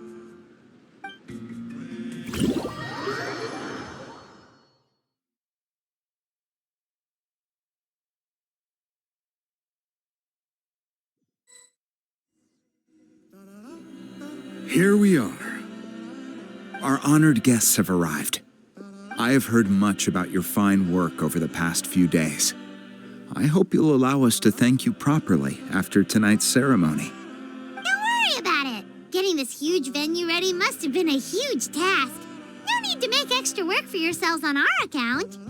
Oh, if it means getting the Mountain King issue resolved, no cost is too great to bear. A resolution will come in due course, but every great fire starts as a tiny spark.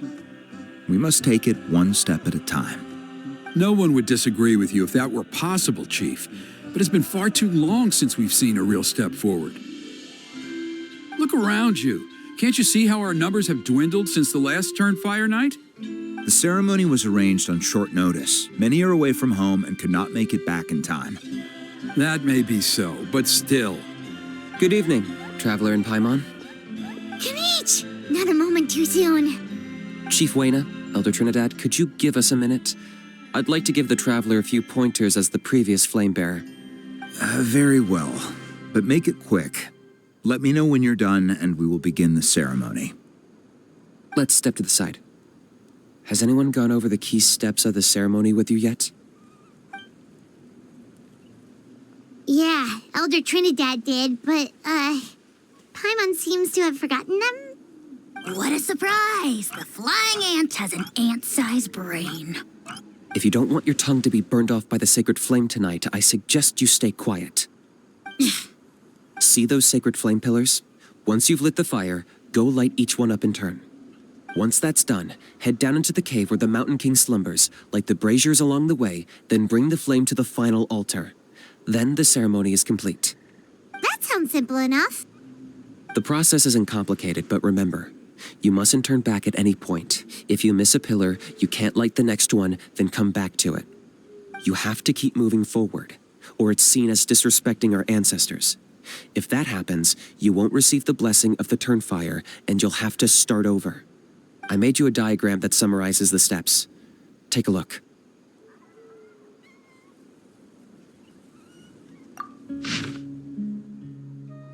So that's our part. What about you?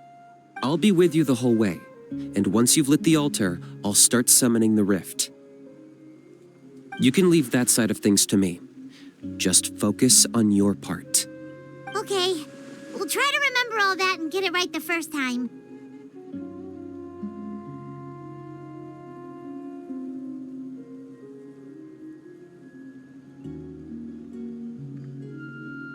Ready when you are.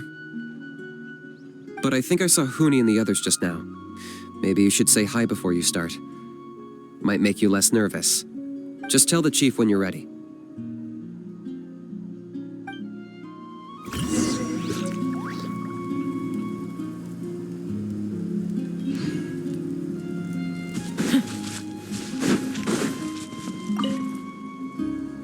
How are you doing? Is all in order? I'm counting on you. Don't forget what we talked about. By past fuel and present flame, life marches ever on. My brothers and sisters, the time has come to light the fire once again, and let the Turnfire night shine bright in Hoytzitlan.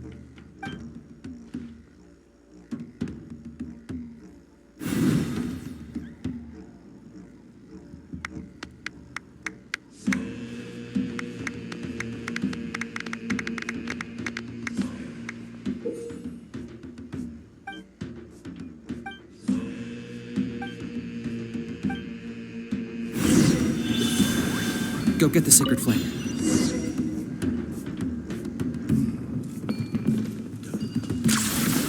Nicely done. Off to a good start.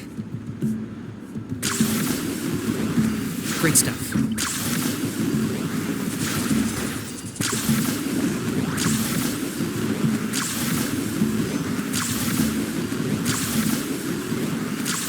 You're over halfway. Keep it up.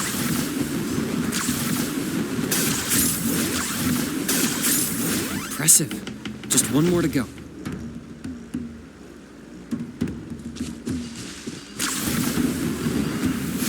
It's not gonna work. You have to do them in order. There's no going back. Go get the sacred flame.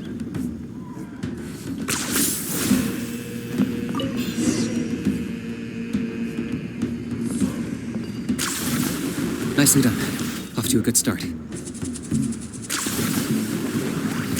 Great stuff.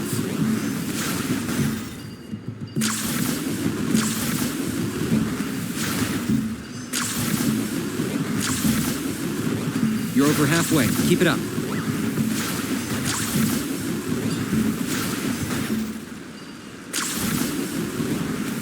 Impressive. Just one more to go. Come on, one last push. The final sacred flame pillar is up ahead.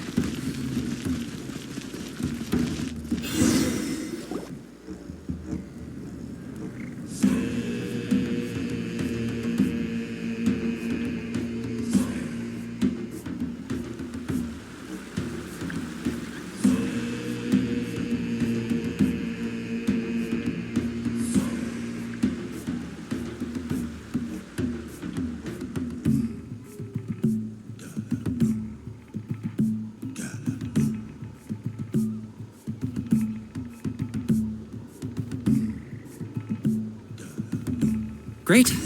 All the pillars are alight. Next, it's down into the canyon and head for the Mountain King's cave.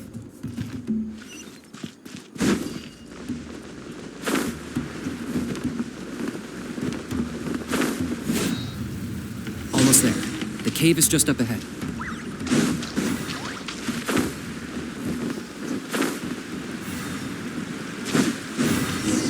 The Abyss presence is growing strong. We should deal with the contamination first.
Running away?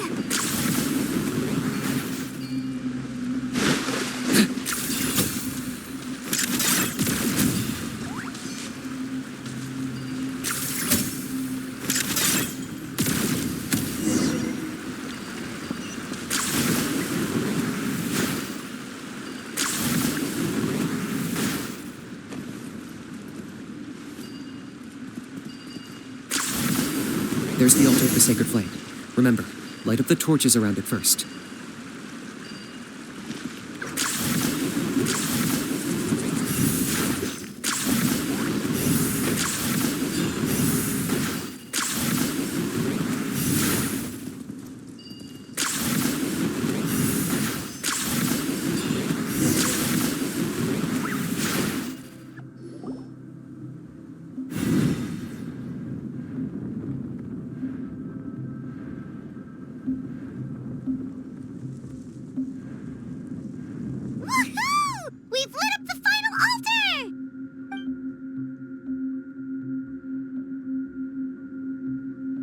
That's the Mountain King up ahead, right? That's him. Kangamato, king of the Yumkasaurs from 500 years ago. He's very powerful. Paimon can tell. He's huge. Let's tread carefully. We don't want to wake him up. You've made it at last. You did even better than I expected. Traveler, now comes the final and most important step of the ceremony. Please use the power of the sacred flame to cleanse the Mountain King of abyssal filth. There's no need this time.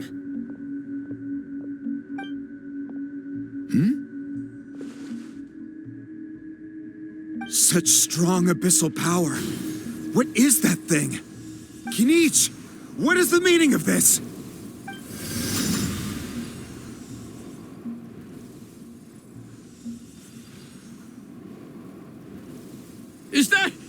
beastly rift! Chief Wyna, Elder Trinidad, this is about to get a little dangerous. You should step back. What do you think you're doing? Solving the Mountain King issue. You mean by having him torn to pieces by rift hounds? No, stop! We can't let that happen! Foolish Locust! Can't you see? We're trying to shove your Locust King into the beastly rift! But... I'm sorry, Chief Wyna and Elder Trinidad. This is the only way. Can you promise me that no harm will come to the Mountain King? I can't guarantee it, but I'm fairly confident. Traveler, this is not what we agreed on. You must cleanse the Mountain King of every last trace of abyssal contamination.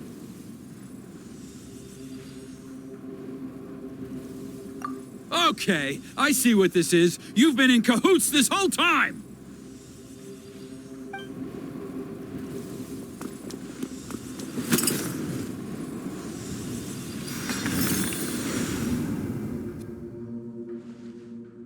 Ugh, you imbecile! What have you done? Oh no! The device is destroyed! You forced my hand. I had no choice. Elder Trinidad! What are you doing?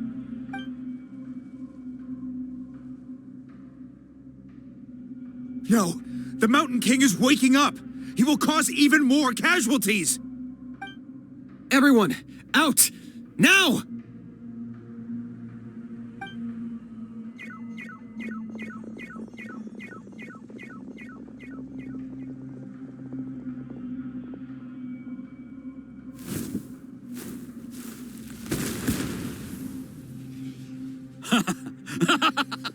Well, it seems there is only one way to awaken you all from your willful blindness.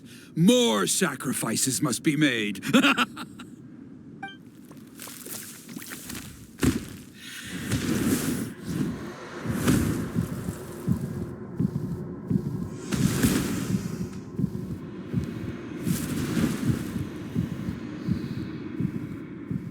Take me, O Mountain King! Take me as your next sacrifice!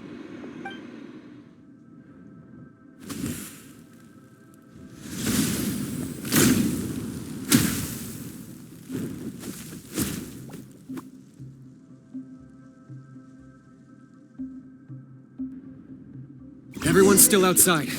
We have to keep the Mountain King here. Give me a hand.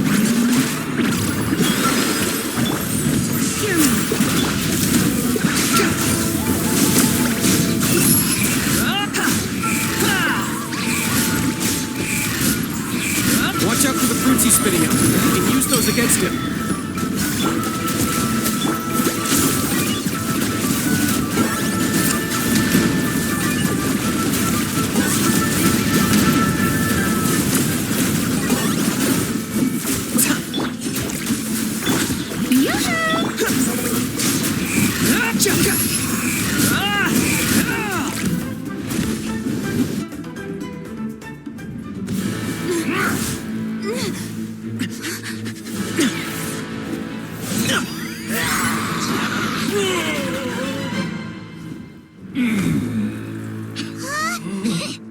What do we do? We can't open the rift!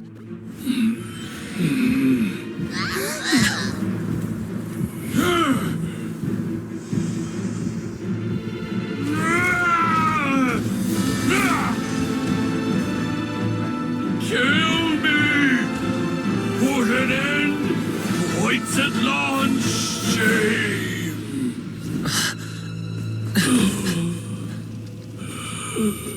By past fuel and present flame, life marches ever on.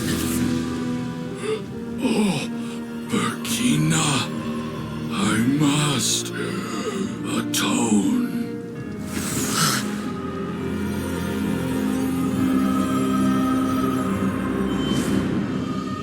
Patience. We will answer to the fire for all our deeds.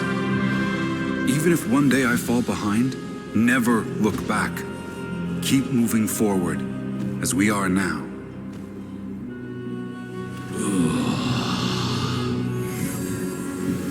Live with your guilt and shame.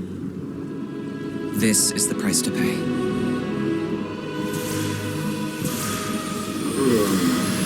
Heir to the Turnfire, please use my ruined vessel to train the heroes of the future. The will of Kangamato will march ever on, till the abyss is stamped out.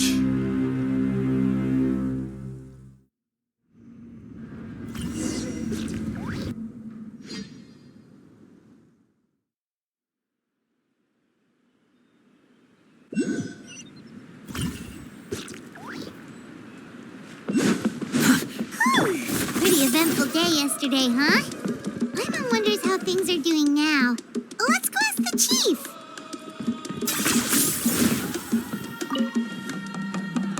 Traveler, you've come at just the right time. I have some good news for you. Trinidad's condition is stabilized. He suffered burns on much of his body, but we believe he'll survive. Guess that's the best news we could hope for. Paimon has to ask, is everyone in your tribe such a risk-taker? First Kinich, then Elder Trinidad? Is this the Scions of the Canopy's adventurous spirit in action? We're simply not afraid to charge ahead into the unknown. He's fine. Don't worry. He's gone to check on the Mountain King. Something most mysterious has happened. After the incident yesterday, a transparent shell has formed around the Mountain King's body. We don't understand the mechanism behind it, but the shell appears to insulate him against the influence of abyssal power. It is somewhat akin to a scab, in that it stops the abyssal energy within him from bleeding out, while also preventing further abyssal energy from seeping in and infecting him. We've never seen anything like it. The tribe's most senior elders believe it was caused when he was burned by the sacred flame, similar to the way burned wood becomes charcoal. I think their theory makes sense. After all, we've never thrown the Mountain King directly into the sacred flame before. Wow. So it's made a barrier against abyssal energy? That's a good thing, right? It's practically a miracle from what we've seen of it so far. It means that the Mountain King's level of abyssal energy is now stable. No longer will we need to perform an annual cleansing ceremony. Wow, that's amazing! I know what you're thinking. The young people in the tribe are already speculating that yesterday's ceremony was a Turnfire night like none other in our history. Because you and Kinich, you summoned the very flame that appears in our ancient legends. A great transparent ball of fire. And that fire is what saved the Mountain King. Whoa! So that was the real Turnfire? I may be the chief of this tribe, but I've only ever known the Turnfire as a concept in our legends. I cannot answer that question. If anyone can answer it, I suspect it would be the bearer of the Malipo name. He is in the Mountain King's cave as we speak. Ah, so Kinich then. Why don't we go see how he's doing?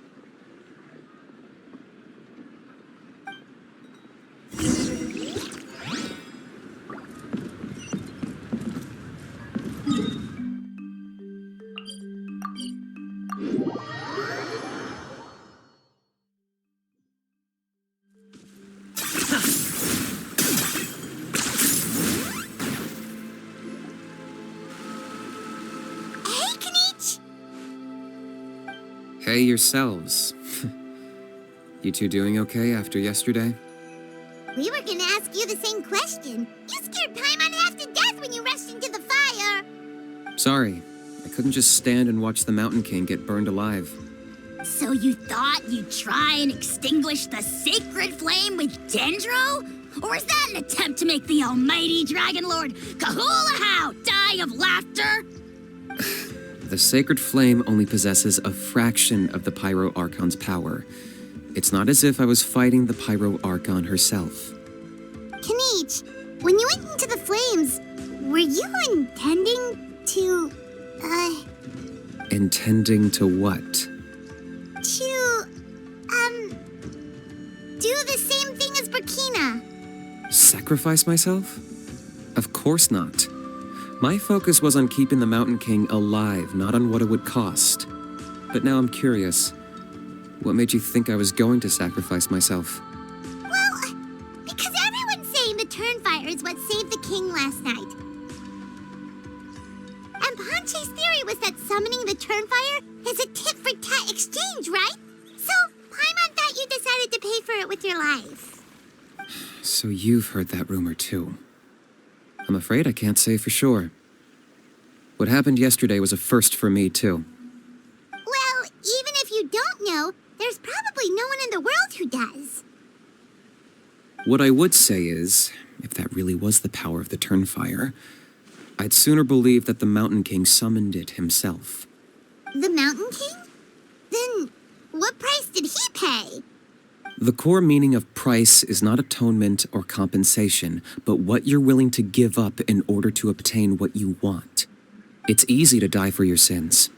Much harder to live with the guilt and keep on going. In the end, the Mountain King chose the latter option. For Burkina and for the tribe. That's the price he paid. All right. So, how is the Mountain King doing now? Health-wise, there's nothing to worry about. He'll enter a fighting stance whenever we set foot in his territory. But his attacks are gentler now and not as crazed as before. Like he said yesterday, he just intends to be a sparring partner for people to practice with. Yeah, I tried communicating with him again, but he didn't respond. We dare say that Locust King has well and truly lost its mind. The lights are on, but nobody is home. Its body remains fighting fit thanks to the perverse power of the Abyss, but time has been less kind to its soul. It was ground to a pulp long ago.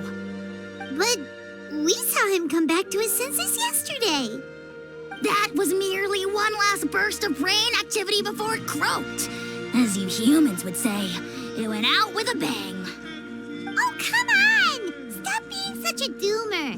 Paimon bets the Mountain King has finally let go of the tragedies of the past now, and is focusing on moving forward. That's why he doesn't have time to chat with us. He's too busy thinking about the future. Well, at least it means my fellow tribespeople can move forward now, too. Thank you for your help, Traveler. I owe you one. Yeah, that's right. You caught Enjo for us, remember? But he ended up being completely useless.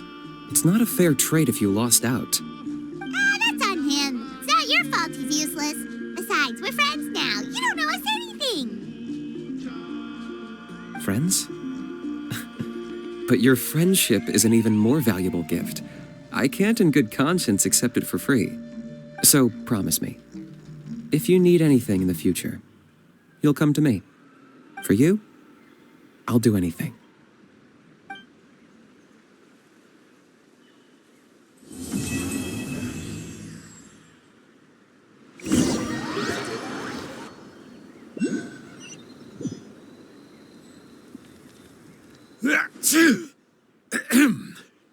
So, in the end, only poor little Hoonie got the sad ending?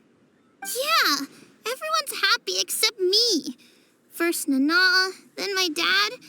Why does everyone in my family have to suffer? Pony, it'll be okay. Your dad will get better soon.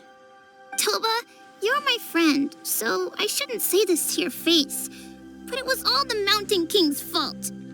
Huh? Now hold your horses, kiddo. If you promise not to fight, Uncle Sanka will tell you a story. Okay, before you roll your eyes out of your skull, I promise you can trust me.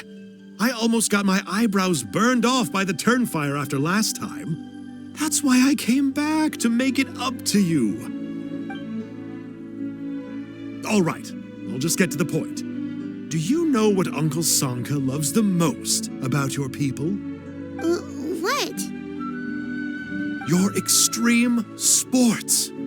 Huh? On my first day here, I got hit by someone falling out of the sky. I believe you call it bungee jumping? It's a dangerous sport, to be sure, but the courage it took to make the jump impressed the heck out of me. So, I introduced myself to the jumper, we made friends, and I even helped treat her wounds. Oh, such a nice friend. Of course. Anyway, the good times didn't last, because I got captured by a powerful foe, so we had to part ways for a while. In the hands of the enemy, I was scorned, scolded, and nearly given away as a gift. Oh, it was so humiliating. A horrible experience to look back on. Why does Uncle Sanka always have to suffer, I thought. So I feel your pain, Huni. I was in the same position. But in the end, I made it through, and I left all of those painful memories in the past. I even managed to reunite with my friend. Is that it? The moral of the story is to look forward in life, right? Yeah, we've heard that one millions of times. Sorry, Uncle Sanka, but you're not cut out to be a teacher. Very smart, Huni, but not quite smart enough. What I'm trying to tell you is that after I reunited with my friend, I found her injuries were all healed, but she really missed her family. So, I thought you might like to see her too. She's right behind you. Turn around and see. Another trick about not turning back? I'm not falling for that one again.